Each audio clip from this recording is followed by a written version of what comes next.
Hi guys! Welcome to back to my channel, Red Fox Family Tesoro. Ka?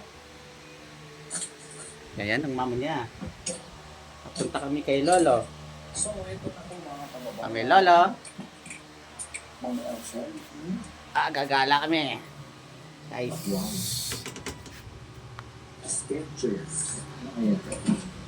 Up. Pilan! Pilak! Si Bilog, oh. Kami Lolo. Up.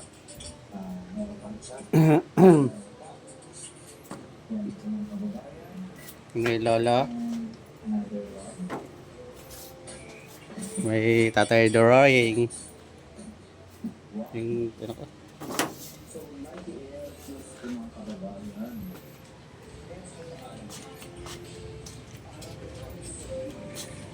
Yan. May Tatay Drawing. August 1 ngayon, 2025. 10:31 ng umaga. Kami kay Lolo.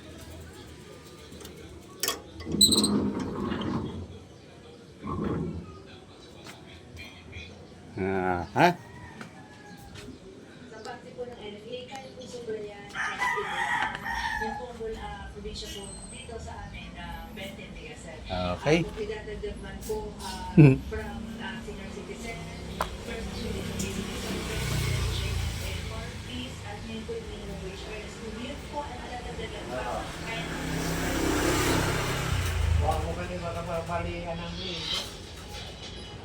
Pakaya, ulit tayo yan. Isa sa mga ipagbabawal ng social media platforms at YouTube para sa mga kabataan na edad 16 hanggang sa pababa. Layunin nito, mas maingatan ang mga kabataan sa bansa. Ito ang mga hatag na balita ni Bernie. Akin na ka na.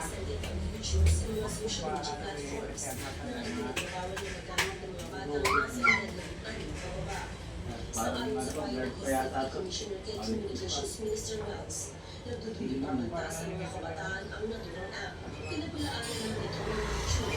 Ay sa likod, iba ang operasyon ng YouTube sa ibang mga platforms. Ang YouTube ay accessible sa mga kabataan dahil sa mas liit at itas itong gamitin ng mga bata. Ayon kay Communications Minister Wells, may puwang para sa social media, pero walang lugar para sa mga predatory activities na biktima ng mga bata. Naniniwala si Prime Minister Albanese na hindi maganda ang naidudulot ng social media sa mga kabataan sa kanilang bansa. At kaisin niya ang mga magulang na nais na iwasan ang anumang negatibong epekto nito. Isasama ang YouTube na isa sa mga platforms ng social media na may age restrictions Kaya totoo ano? kasama ng Facebook, Instagram, Natagi siguro. Snapchat, TikTok, X at iba pa. Early Briones, humahatang sa Yung kay Lolo.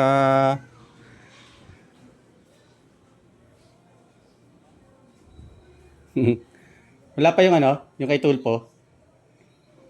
Yung anak niya ni Rape. Punta raw si Daddy Frankie.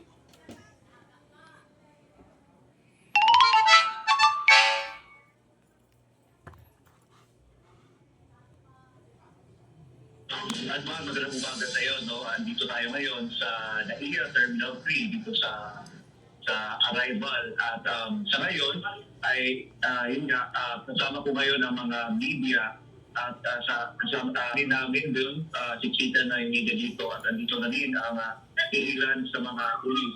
Magamat walang malinaw kasi wala namang sumasagot kung meron ba talagang tinatanong namin sila isa-isa kung meron namang arrest warrant ay wala namang nagsasalita kaugnay dito. However, yung mga media ay dito na rin nagkaamang, patay na rin doon nga.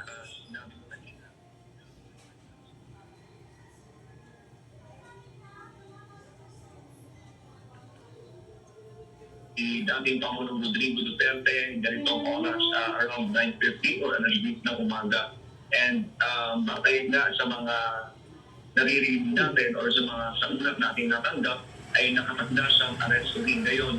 Isa din sa mga nakita natin dito kanina, Kapartner Anmar, ay dumating o nakita natin dito si former Labor Secretary Silvestre Belli III at ilan sa mga staff ni Senator Muna Admar ang pinakahuling kaganapan as of sa oras nito. Yung mga pulis ba, meron bang paglilinaw kung ano yung hawak nila, kung ano ang dahilan kung bakit maraming pulis dyan ngayon sa NAIA Terminal kung hindi pa sigurado kung may arrest warrant nga? Magandang tanong yan, Admar. Ano? Ang ginawa ko kanina, the moment na dumating ako dito sa Terminal 3, Ayun o. kanina sa pagpasok ko, or kahit sa parking lot pa lang, nakita ko natin na there were around 20 police officers na nakatambay. At dito, maging sa loob, ay meron namang mga nakabente rin na nakatambay. At isa-isa po natin silang inapitan. Tinanong kung meron ba silang bit-bit na arrest warrant o kung ano man ang kanilang ginagawa dito ay yun ay hindi po nila binigyan ng sagot. And meron bang mga personality dyan maliban kay Secretary Bebot Bello na magsusundo? Kasi may mga information na pinawian daw sila ng pass ng NAIA, yung mga staff para nasusundo dito kay dating Pangulong Rodrigo Duterte, in information? Okay, kay dating Secretary Labor Secretary Bello, ang ilan sa mga nakita natin dito kanina ay yung mga staff na lamang kasulukuyang Senador Bongo. At patuloy po tayo na nag-ikot, nakaantabay sa ngayon kung yung mga tao dito sa paligid kasi hindi nang dumadami as of the moment. Hanggang saan lang sila sa kasalukuyan yung magsusundo, tsaka para at least mabigyan din ng information yung ating mga kababayan, hanggang saan lang din nakapwesto ang mga miyembro ng media Terminal 3? So ngayon, Admar, dito na kami sa mismong arrival area, no? Yung mismong malapit na sa may kalsada lang mismo dito sa may Terminal 3, dun sa may arrival area. Katabi lang siya kung alam nila dito sa may VIP area. Dito lang sa may kumbaga gilid lang siya mismo yung pinaka corner ng Terminal 3 din sa entrance. Kamusta naman ang labas ng NAIA Terminal 3 or labas ng NAIA? Meron ba mga supporters din ni dating Pangulong Rodrigo Duterte considering kumalat na rin sa social media yung information ng kanyang pagbabalik bansa ngayong umaga actually na na-risked ito imbis na mamayang hapon at gabi ay naging ngayong umaga ang pagdating ng dating Pangulo.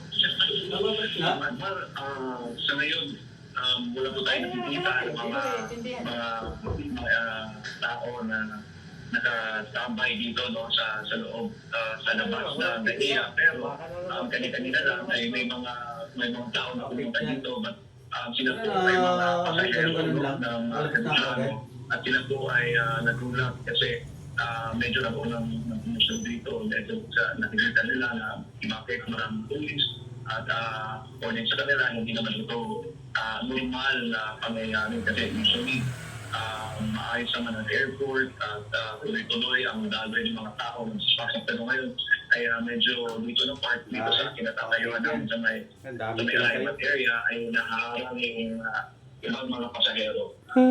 Bye. Maliban dyan sa loob, marami din ba mga pulis sa labas ng NAIA?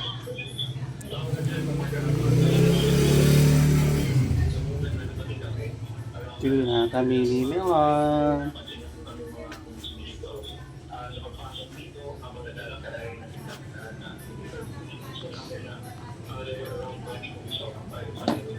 Haha, lalabas.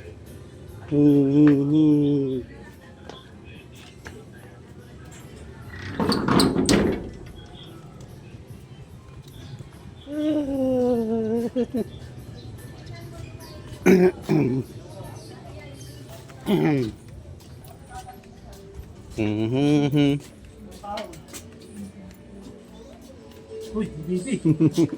Kumari siya. Hal. Lotion. Ayan. So, Queen or Queens?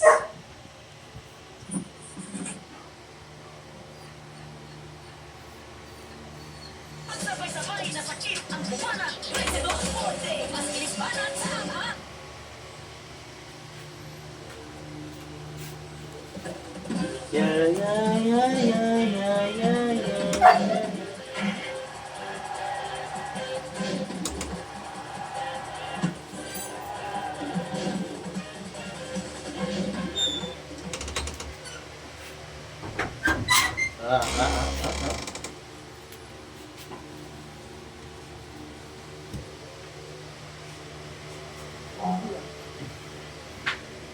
Ito naman. Spray po para kay Kuya Vince. And then also, another spray for Kuya LG naman po mga kababayan. And then, ay meron kang mga ano dito, mga iba pang colors ko nito. Then lastly, may mga tinatakot dito. Okay, for Kuya Vince.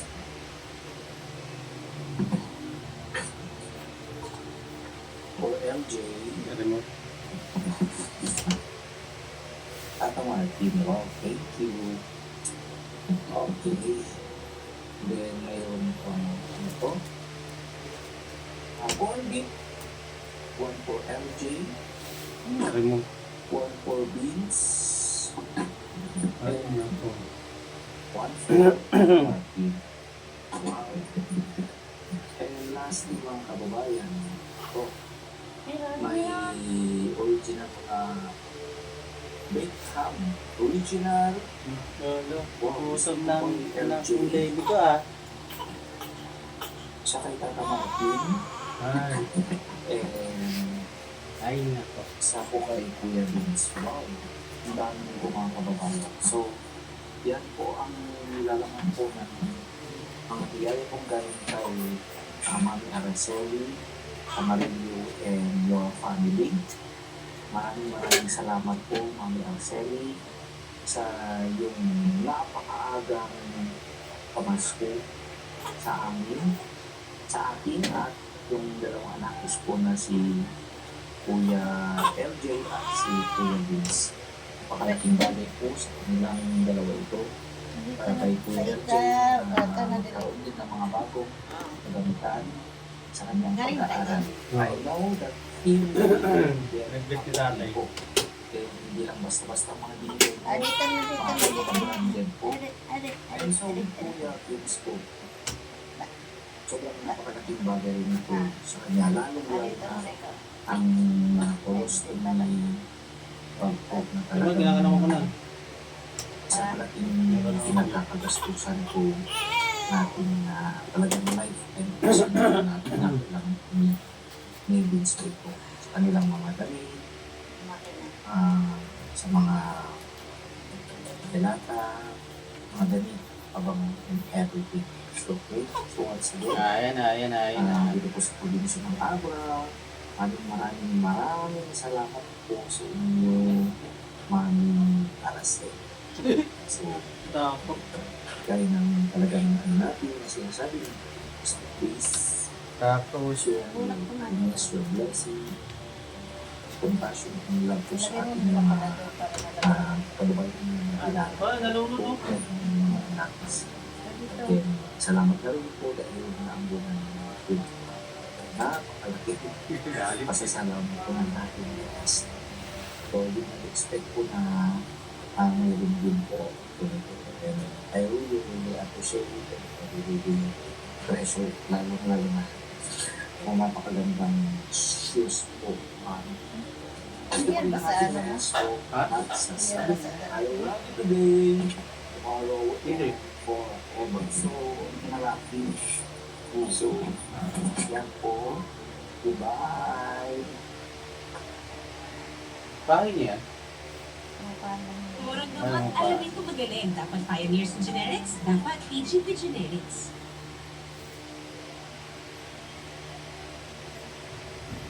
Di ba biyahe ka pa bukas? Oo, may biyayang bukas. Tama yan, dito. Ano ako? After na lang na sa bonus tayo. Punta ako ng spot. Ay, 345 ako. Punta ka muna dun sa likod kasi ate ko na saglit lang naman to. Ano lang to. Hindi na ako kumidakalan. Malakari ko na. Pero hindi natin po alam ang mangyayari sa mga susunod pang mga oras. Since makati po tayo ay Gagawin mo kay Gagard sa mga sample sa picture. Hindi ko nga ano, yung ID, sabihin ko, papacheck up yung makina ko. Isang, ano, follow-up check up yung tao, OCS, tapos yung baby ko naman. Media. Ano ka na, sama ka? Ay. Oo, kamara mo. Tas mo na taas. Siya ng 15,000 pesos para kay Kuya LJ. Supposedly para rin sa tuition fee ni Kuya LJ. So ayan, sobra-sobra na po. Kaya naipusol na po natin yung tuition fee ni Kuya LJ sa araw na ito. At yung extra po ay para sa allowance ni Kuya LJ. So, dahil ang ginagawa natin ay staggered basis po natin kung ilan ang kailangan ni Kuya LJ this month, pagbibigyan po natin. At yung matitira po ay susunod din ibibigyan. However, anytime na kailangan ni Kuya LJ, yung iba pang pera, halimbawa kung may mabayaran siyang libro or whatever, ay anytime na pwede niyang kunin, mag-message lang siya sa akin. Kaya maraming salamat po sa inyo mga kapatid at magmahal ng sponsor sa inyong pagmamahal para kay Kuya LJ. Ang sinasabi natin po ay mag-alala dahil talagang isang bilang batang po at hindi po masasayang ay yung pinapaabot na tulong para sa kanya, pag-abot sa kanya, misyon lang maging isa lang. Okay, kaya mga kababayan, samahan niyo na po ako. Let's Yan guys, tulog ako si Milon. Like to my vlog. Like and share. And subscribe ha. Okay, thank you.